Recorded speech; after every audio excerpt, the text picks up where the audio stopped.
del maestro Alfonso Zárate. Él es columnista en el periódico El Universal, lo lee usted seguramente los jueves, si no, se lo recomiendo. Él escribe Los usos del poder, es presidente de GCI, Grupo Consultor Interdisciplinario, una firma de estrategia en comunicación política, y colabora con nosotros, por supuesto, últimamente casi diario, porque así lo ha requerido la información. Bienvenido, gracias por estar aquí. A ti, Pepe. A ver, pues, para no darle tantas vueltas, ¿qué esperas como analista político del gobierno que seguramente encabezará Claudia Sheinbaum en las circunstancias ya más o menos planteadas en términos generales a lo largo de las últimas 2 horas? Yo creo que se abren dos escenarios, y si tú revisas los puntos de vista de analistas, de críticos, de politólogos, hay una división entre quienes piensan que quien quiera que ocupe la presidencia de la República, no obstante que hubiera sido una integrante del gabinete abyecta o dócil, cuando se cruza la banda presidencial y cuando se sienta en la silla del águila, adquiere un poder extraordinario que en este caso la llevaría a ser un gobierno de perfil propio, con proyectos propios, que podría diferenciarse o incluso distanciarse del presidente. Se piensa, como ejemplo, en el caso de la sucesión de Luis Echeverría.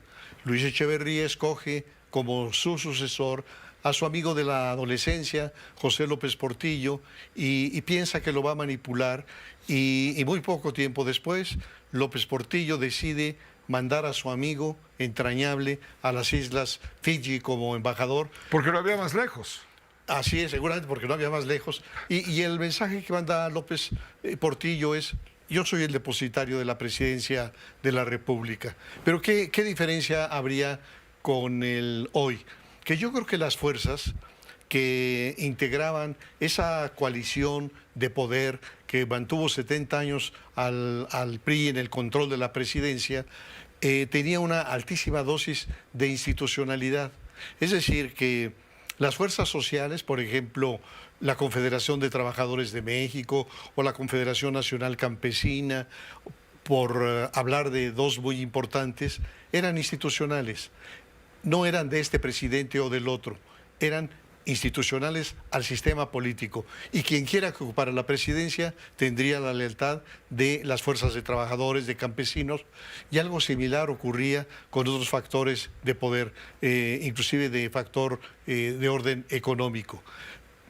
De tal forma que en esta línea de análisis, Claudia, con sus 35 millones de votos, diría: ahora yo soy la presidenta y yo mando. Y se creería que esos 35 millones fueron de ella. Y aquí hay la primera acotación. Yo creo que el que arrasó en esta elección no se llama Claudia Sheinbaum, se llama Andrés Manuel López Obrador. Es decir, no me cabe la menor duda de que la fuerza del jefe del Ejecutivo, de López Obrador, una fuerza construida a lo largo de muchísimos años, y en este gobierno particularmente construida con 3 líneas de acción. La primera, el discurso de halago al pueblo. Entonces es un presidente que mantiene una forma de cercanía con el pueblo, que el pueblo la recibe con cariño.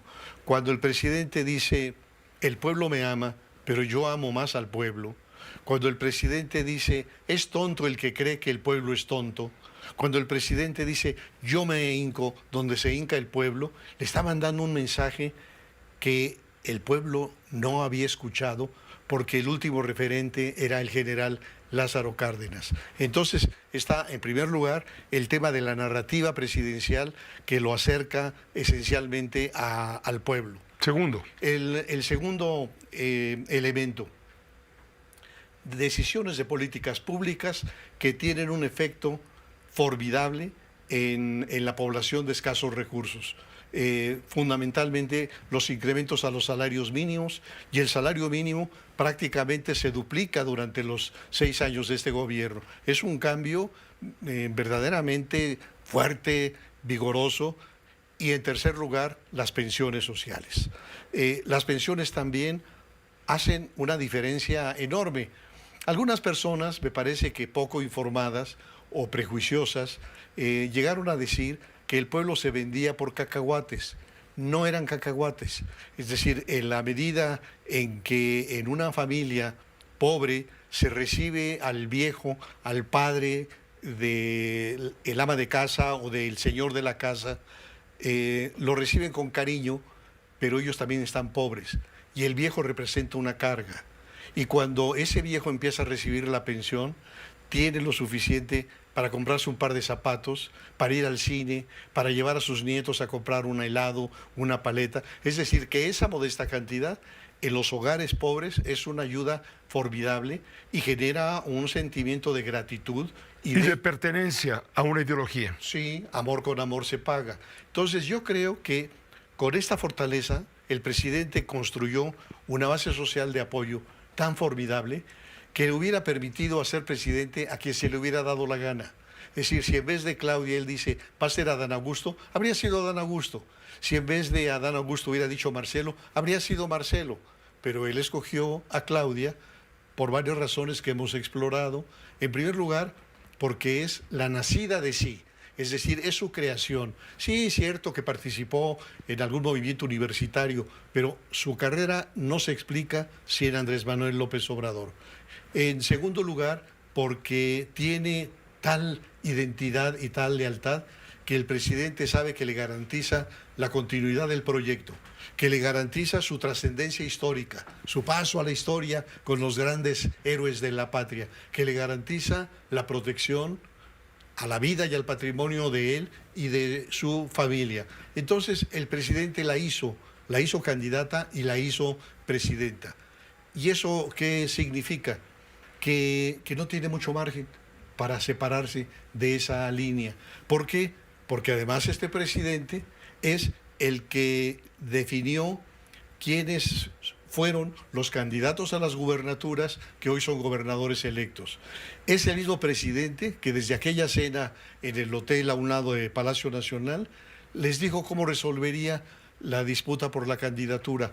La que ganara iba a ser candidata presidencial. El segundo lugar sería coordinador parlamentario en el Senado, el tercero en Cámara de Diputados y el cuarto un puesto en el gabinete. Es decir, el presidente no tendría por qué definir algo que le corresponde a los legisladores que sean electos y ellos deberían reunirse y elegir a su coordinador. No, ya lo decidió el presidente de la República. Y vamos a ver la integración del gabinete y vamos a ver que la base social real es del presidente, no de Claudia. Entonces, mi hipótesis y mi pronóstico es que va a ser un gobierno absolutamente plegado y que a Claudia le habría servido mejor tener una fuerza opositora en el Congreso para tener un margen de separación. Pero con esto y con las declaraciones de Nacho Mier, lo que vemos, y lo ven los mercados y lo ven sectores muy conscientes, es mucho miedo por la posibilidad de que se concreten blitzkrieg, de manera rápida. Esas reformas constitucionales que ahora sí harían lo que no hizo 6 años de gobierno. O sea, López Obrador siempre habló de construir un nuevo sistema político, un nuevo régimen. Ese no se pudo dar, pero en el momento en que esas 18 reformas constitucionales se materializaran, entonces sí estaríamos ante un cambio de régimen. Por desgracia, Pepe, no un régimen que mire hacia el futuro, la inserción de México en pleno siglo XXI, sino que nos retrotrae al México de los 60 de Gustavo Díaz Ordaz. Muchas gracias por tu análisis, por supuesto, siempre bien recibido. Muchas Alfonso gracias, Zárate, Pepe. que te vaya muy bien. Buenas noches. Hagamos una pausa muy breve, volvemos.